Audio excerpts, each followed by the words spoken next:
Shalom, Assalamualaikum warahmatullahi wabarakatuh. Perkenalkan, nama saya Sofi Baritola dengan NIM 2415016. Di video kali ini saya akan membahas tentang hakikat dan metode pembelajaran serta pengembangan model pembelajaran aktif dari dosen pengampu Muhammad Putra Pratama, MPD. Hakikat pembelajaran. Hakikat pembelajaran adalah proses interaksi antara peserta didik dengan pendidik dan lingkungan belajar untuk mencapai perubahan perilaku dan pengetahuan yang lebih baik. Pembelajaran melibatkan upaya guru untuk memfasilitasi terjadinya belajar pada siswa serta menciptakan lingkungan yang kondusif untuk pengembangan kognitif, afektif, dan psikomotorik siswa. Secara lebih rinci, hakikat pembelajaran mencakup beberapa aspek penting. Yang pertama, proses interaksi, yaitu pembelajaran bukan hanya transfer informasi dari guru ke siswa, tetapi juga interaksi timbal balik yang dinamis antara guru, siswa, dan lingkungan belajar. Yang kedua yaitu perubahan perilaku.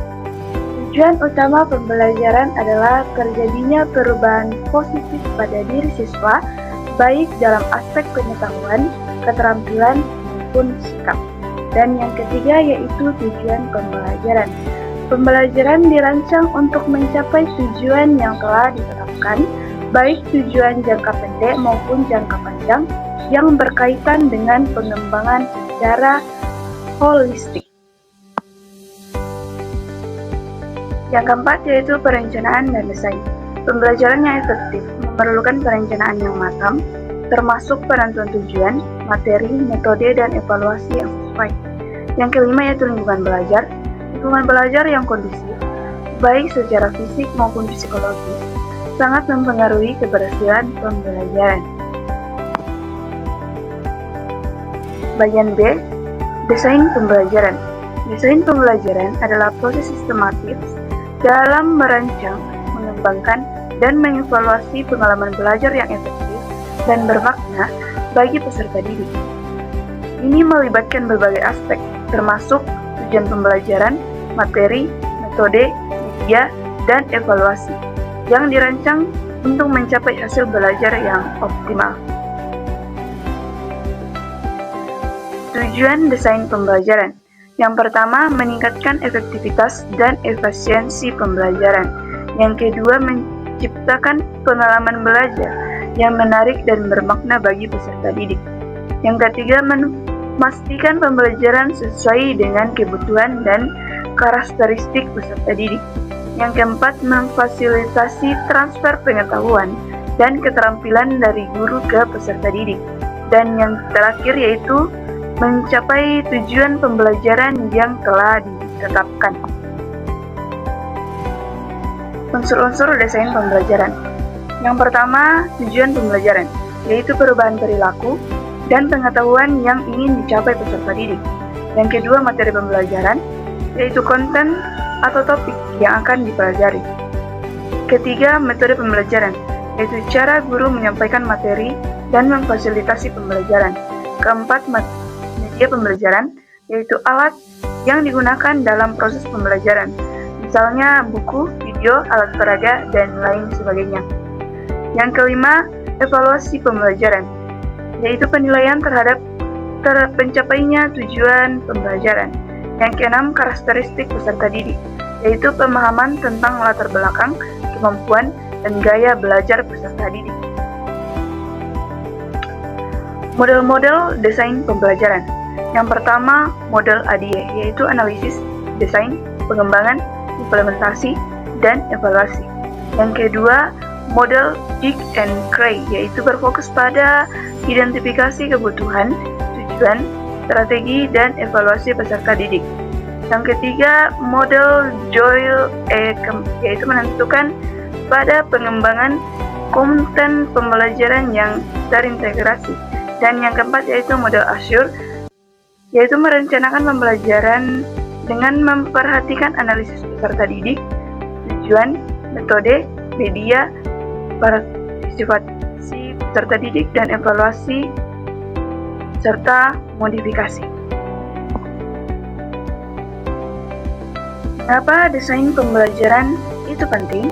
Karena desain pembelajaran yang baik akan menentukan kerangka kerja yang terstruktur untuk proses pendidikan, memastikan efektivitas pembelajaran, dan membantu mencapai tujuan pembelajaran yang diharapkan.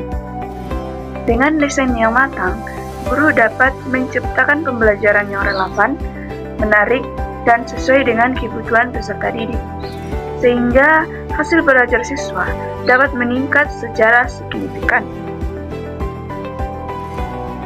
Bagian C, pengembangan model pembelajaran aktif. Pengembangan model pembelajaran aktif bertujuan untuk melibatkan siswa secara lebih mendalam dalam proses belajar, sehingga meningkatkan pemahaman, retensi, dan motivasi belajar. Adapun konsep pembelajaran aktif yaitu pembelajaran aktif menekankan pada keaktifan siswa dalam proses belajar, bukan hanya menjadi pendengar pasif. Siswa terlibat dalam berbagai aktivitas seperti berpikir, berdiskusi, menyelidiki, dan menciptakan, yang pada akhirnya dapat menghasilkan pemahaman yang lebih mendalam. Model pembelajaran aktif. Yang pertama, model pembelajaran berbasis web, yaitu memanfaatkan teknologi untuk memberikan pengalaman belajar yang interaktif dan personal. Yang kedua, model pembelajaran komparatif, yaitu melibatkan siswa dalam kelompok kecil untuk bekerja sama memecahkan masalah dan mencapai tujuan pembelajaran. Yang ketiga, model pembelajaran tematik, yaitu mengintegrasikan berbagai mata pelajaran dalam satu tema tertentu, sehingga siswa dapat melihat ketertarikan antara konsep. Yang keempat, model pembelajaran berbasis proyek, yaitu siswa belajar melalui pengalaman langsung dengan mengerjakan proyek yang relevan dengan kehidupan nyata. Yang kelima yaitu model pembelajaran berbasis masalah, yaitu siswa belajar dengan cara memecahkan masalah yang kompleks dan kontekstual. Dan yang keenam yaitu aktif dan meaningful learning, yaitu model yang menekankan pada keaktifan dan pemahaman konsep, yang diharapkan dapat meningkatkan hasil belajar siswa. Penerapan pembelajaran aktif, yaitu untuk menciptakan pembelajaran sehingga guru dapat memberikan kegiatan pembelajaran yang bervariasi, mengajak siswa berpikir kritis, memberikan pilihan cara menyelesaikan tugas, mendorong siswa untuk aktif bertanya, memanfaatkan teknologi dalam pembelajaran, dan menerapkan model pembelajaran yang beragam. Mungkin itu saja yang dapat saya sampaikan tentang hakikat dan desain pembelajaran serta pengembangan model pembelajaran aktif. Kurang lebihnya mohon dimaafkan. Sekian dan terima kasih.